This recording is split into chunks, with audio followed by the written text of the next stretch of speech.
yuko Yesu Kristo aza mu bisho by'umukate no mu vinyu. Muti none ni kuki ekleziya no mu ntango nyene itashinze ko haba umunsi mukuru w'iryo sakramento? Ekleziya vyose ntibishobora kubera rimwe, ariko ni mu kinjana ca 13 mbere mu mwaka w'igihumbi kimwe n'amajana 263 harabaye igitangaro muri diocese ya Borsena muri katedrale yitwa Orvieto mu gihugu c'Ubutaliyano. Umupatiri yitwa Petero, uyu patiri mukuru wanyu yitwa Petero do Prague, yagize urugendo rweranda ari kumwe n'abakristo aho Barseno. Muri we umupatiri yari afise amazinda yuko Kristo nahari muzima mugabo adaheza ngo aze mu bishusho by'umukate no mu vinyu. Ariko rero ariko arahereza inkuka y'imisa, ihostia ichihinduka amaraso. Ihostia yari yera ichisa n'amaraso. Hanyuma nutuma tw'amaraso duca turakorokera kugatambara kamwe patiri asasa agira ahereze, turaheza turakorokera ko patiri yaciye ahagarika misa acajana iyo hostia no mu vinyu mwisakirisiya. Bimara umwanya igihe, niho rero Papa Urbano wa kane yaza kuraba ivyo vyabaye. Aje kubiraba yahavuye ashinga umunsi mukuru w'isakramento rya Eranda itariki 8 z'ukwezi kw'icenda mu gihumbi kimwe n'amajana 264 hariko harahera hafi umwaka ivyo bibaye. Hanyuma ati vyongeye ntihaje haraba inyigisho zijanye nuko Yesu Kristo ari muzima mu bishisho vy'umukate no mu vinyu. Araheza abishinga Patiri Toma w'Aquino. Yabaye n'umweranda. Hanyuma uwo munsi mukuru baca bawushira kuwa kane, mbere no mu bihugu bitari bike baracagira uwo munsi mukuru kuwa kane. Twebwe murabona ko tuwugira kuw'Imana, bakawugira kuwa kane inyuma y'iminsi 8 ya Pentekoti. Byagiye biraheza birabuko igihe kinini hamwe byagiye biratandukana. Mugabo washikiriye ama ekleziya yose akukira Roma kuri Papa Clementi wa gatanu mu nama nkuru ya ekleziya yabereye mu gihugu cya Autriche i Vienna mu mwaka w'igihumbi kimwe n'amajana 311 bijana mu mwaka w'ibihumbi 1312 uraheza rero uremezwa kw'isi yose. Mwumvise ko mu ntango nababwiye yuko abakristo bamye bemera yuko Yesu Kristo aza mu bico by'umukate n'umuvinyu. Mu by'ukuri barabitegera bafatiye ku bisomwa vyeranda. Ariko nagituma navuze nti ubwa kabiri imburi zerekana ko Yesu Kristo azoheza akaza mu bico by'umukate n'umuvinyu. Hari imburi zibiri ngurunkuru. Imburi yo mu gisomwa ca mbere mwavyumvise mbere n'igihe yahamana basokuru mu gahinga bakarya bagahaga bakabona kubandanya urugendo, nuko bakabona kubandanya urugendo. Yari imburi y'Ukaristiya ishobora gukwizwa guhabwa abantu isinzi, kandi abo bantu isinzi iyo mfungurwa igaheza ikabaha inkomezi z'umutima, nuko ngo bashobore kubandanya urugendo rujana mu ijuru muri ubwo buzima bw'abakristo, nk'uko abo bandi nabo bo mu bwuzure bwa mbere bari bariye manuhu mana bagaronka n'inkware bakaheza bakabandanya urugendo. Cyari cyarabuwe byari yarabuwe rero. Hanyuma kandi mwabyumvise no mu nkuru nziza iyindi mburi Yesu ari kwigisha, nuko aha mu isinagoga twumvise yuko yatubwiye avuga ati nukuri ndabibabwiye mutabiriye umubiri w'umwana w'umuntu ntimunywe n'amaraso yiwe nta buzima muzogira. Ariko arigisha mu isinagoga. None murazi kuje baje baragira bati none uwo yoduha gute mubiri wiwe ngo duheze tumurye? Arongera ko mbere yuko wakira uwo mubiri w'umukama azoheza akaronka ubuzima, kandi ubuzima bw'umwuzurira. Nukuvuga yuko wa mubiri uzoheza ukamufasha muri urwo rugendo mbere gushika haronka ubuzima bwuzuye, ubuzima nyabuzima. Kwa kane mweranda ariko aragira isakramentu ry'Ukaristiya, naho nyene murabizi ijambo yavuze abwira abigishwa biwe abatumwa biwe ati akira murye iki n'umubiri wanje, akira munywe aya n'amaraso yanje aja guseseka ku bwanyu, kandi muraheza mubigire muzokwame mubigira munyibuka.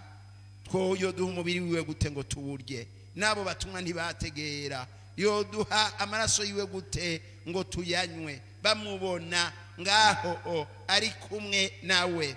Mugabo kuwa gatanu mweranda biriheze ngo biranguke wa mubiri yavuga atakira murye, uyu n'umubiri wanje, ni wa mubiri wiwe yatanga ku musaraba, ni wa mubiri wiwe yatanga ku musaraba akicigwa kuri uyo musaraba. Mugabo ariko araha ubuzima abantu bose iyo bava bakagera.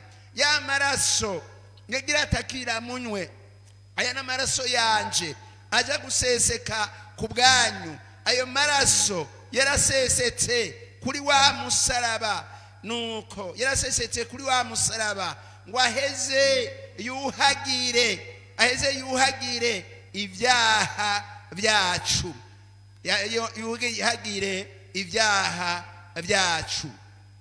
Yesu rero mu iryo sakramento ry'Ukarisitiya araza n'ubumana bwiwe, araza n'ubumuntu bwiwe, araza n'umutima n'umubiri. Amaso yacu nyabworo ntashobora kubibona kiretse amaso y'ukwemera. Mubimenye rero, kiretse amaso y'ukwemera.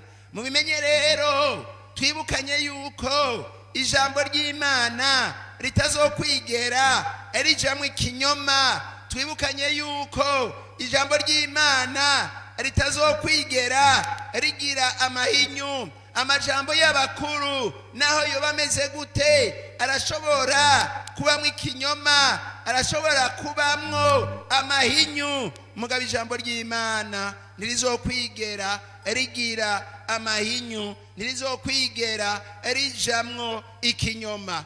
Yesu rero atubwiye ati iki n'umubiri wanje, tubisanga muri Bibiliya nyeranda. Vy'ukuri nta bubeshi burimwo, n'umubiri wiwe. Agize iti n'amaraso yanje, nta bubeshi burimwo, n'amaraso yiwe. Umubiri wiwe utubera imfungurwa yo kuri uru rugendo, umukristu asangira yiteguye, nuko mu mutima wiwe ntazopfa akagirire, azoronka ubuzima. Ntazopfa nabi, azoronka ubuzima, kandi ubuzima bw'imyaka yose, ubuzima bw'imyaka yose. Yesu rero ni mu buzima, mu bisho by'umukate n'umuvinyu, n'ubumana bwiwe, n'ubumuntu bwiwe, n'umutima n'umubiri.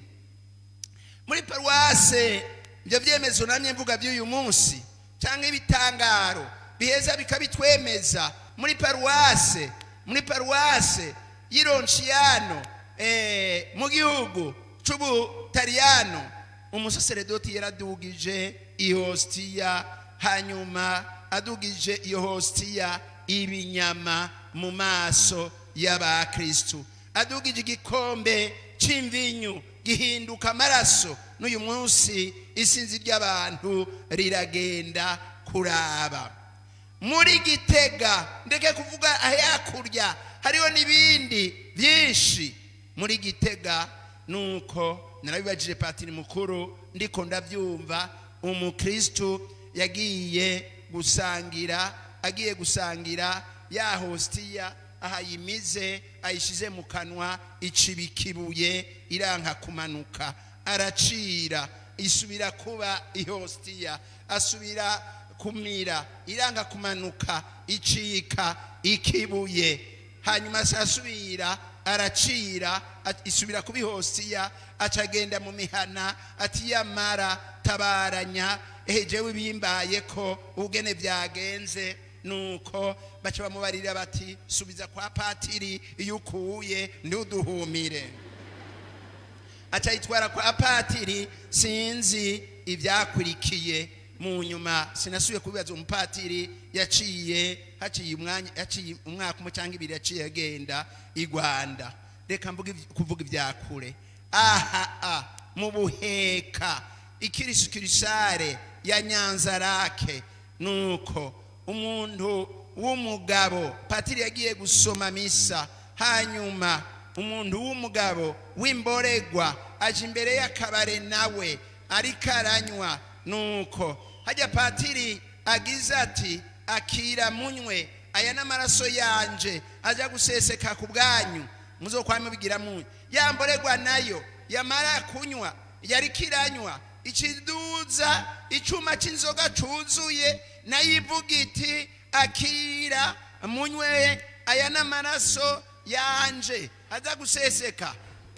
Ya nzoga ikiraseseka, akaboko gaca kaguma kameze uku. N'uyu munsi akaboko kameze uku.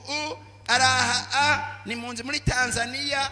Narabibajije abakristu mu Buheka, narabibajije n'umusaseredoti yumvise ndiko ndabivuga, avuka ahicanda, yitwa Varisito, ubu twahaye ubutumwa muri paruwase ya Kiyagayaga. Murumva ko Kristo ari muzima rero, murabyumva? Inyanza raki impande yanyu. Akabiri, abakristu bagiye gusangira umwe rimwe arasangira, ihosi iranka kumanuka iguma mu kanwa, hanyuma aranywa amazi iranka kumanuka, araruko ihosi yase kumanuka, aragaruka rero abarira patiri, atewe patiri, jewe yahosi ya wampa yarase kumanuka iracyari mu kanwa n'ubu. Patiri acamubarira ati wari warireze nawe ategome tusubira wirege. Arasubira rirega, nuko asubiye kwirega ya hostiya iraheza ikiramanuka. Byabaye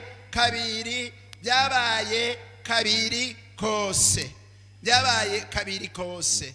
Rero mw'abakristu murumva Yezu Kristu ni muzima. Mu bisho by'umukate n'umuvinyu aratubera imfungurwa, impamba yo kuri uru rugendo. Aratungira ubumwe, nuko akatubera iyo mfungurwa. Ari naco gituma rero dutegerezwa nuko tumwubaha ntituje gusangira. Paulo mwirana nguko abivuga, niyo twakira umubiri w'umukama n'amaraso y'umukama tutiteguye tuzoheza tubibazwe. Niyo twakira umubiri w'umukama n'amaraso y'umukama tutiteguye tuzoheza tubibazwe. Kandi vyongeye Ukaristiya ariyo yose Yesu abandanya dukiza. Ukaristiya ariyo yose inguka ya misa abandanya dukiza, abandanya twungira ubumwe, abandanya adusabira kuri Mana se, kandi adukiza n'akabi kacu. Nico gituma rero hariho inyifato itegerezwa kuturanga. Ntabasangirira ku mezi imwe bategerezwa kwankana. Ntabasangirira umubiri wa Kristo ku mezi imwe bategerezwa kwankana, bakagira imibano mibi, canke ngo bagendere mu kinyoma, bagendere mu bwicanyi, bababaze bene wabo, bagiriranire nabi hagati yabo. Uwemeye umwana w'Imana agasengerera agasangirira hamwe na bene wabo bategerezwa kugendera mu muvukano, bategerezwa kugendera mu kuri, bategerezwa kugwanira ubutungane, bategerezwa kugwanira ineza uko bukeye uko bwije. Uwundi ukamubonamwo umuvukanyi, hakumubonamwo umugambwe, abivyo vyo nagaharawe, hakumubonamwo umugambwe, hakubonamwo ubwoko, hakumubonamwo intara, hakumubonamwo igitsina, mugabo ukamenya yuko Yesu yaje kubera uwo muntu, aramubambigwa, nuko aramubambigwa ngo aheze amukize. Siwe rero woheza ngo uje kumugirira nabi. Egome kubera kwa gukomereka kwacu ko abavyeyi bacu ba mbere ntazibana zidakomanije amahembe, dutegerezwa kwamana rero umutima wo gusubiza hamwe n'umutima wo kurekuriranira igihe cyose mu buzima bwacu. Mbere barabivuga no mu Kirundi yuko intibagira itabana, sivyo none? Yuko intibagira itabana, intibagira ntibana. Naco gituma rero nkuko Imana iturekurira, mbega iyo Mana yovuga ati ngaha umuntu afise agacumuro cyangwa umuntu afise igicumuro, narambarare ashere, narambarare hasi. Horambarara bangana gute mu ngaha muri mwebwe? Horambarara bangana gute? Imana yo duhaniraho kubera ibibi dukoze. Twokabona none muri cya gisabisho cya dawe wa twese agira ati uturekurira ibicumuro byacu nkuko natwe turekurira abatugiriye nabi. Mbega ndarekurira uwakira uwo mubiri umukama, nuko ategerezwa kurekurira bene wacu, bene wabo, nka kurya nayo Imana iheza ikaturekurira akabi kacu.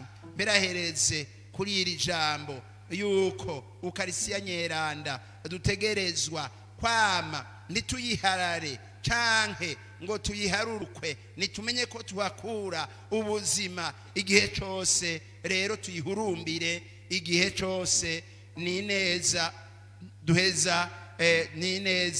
duheza tukahakura mu buzima bwacu. Nibyo ico ni cyambere, ni neza tuhakura mu buzima bwacu. Ahari inkuka za misa nyinshi nukuja murahurumbira uwo mubiri, iyo ukarisiya nyeranda, ngo muronke uwo mubiri, ngo Yesu aheze abandanye adukiza, abandanye atubera imfungurwa, atubera impamba, adukomeza muri ubu bukristo bwacu. Hanyuma kandi byongeye tuje turahurumbira n'isakramento y'ikigongwe, tumeze nk'imfuku zitegerezwa gutosorwa. Iryo sakramento ridutosore kugira ngo twakire uwo mwana w'Imana turi beranda, tugira amahoro ya Kristo.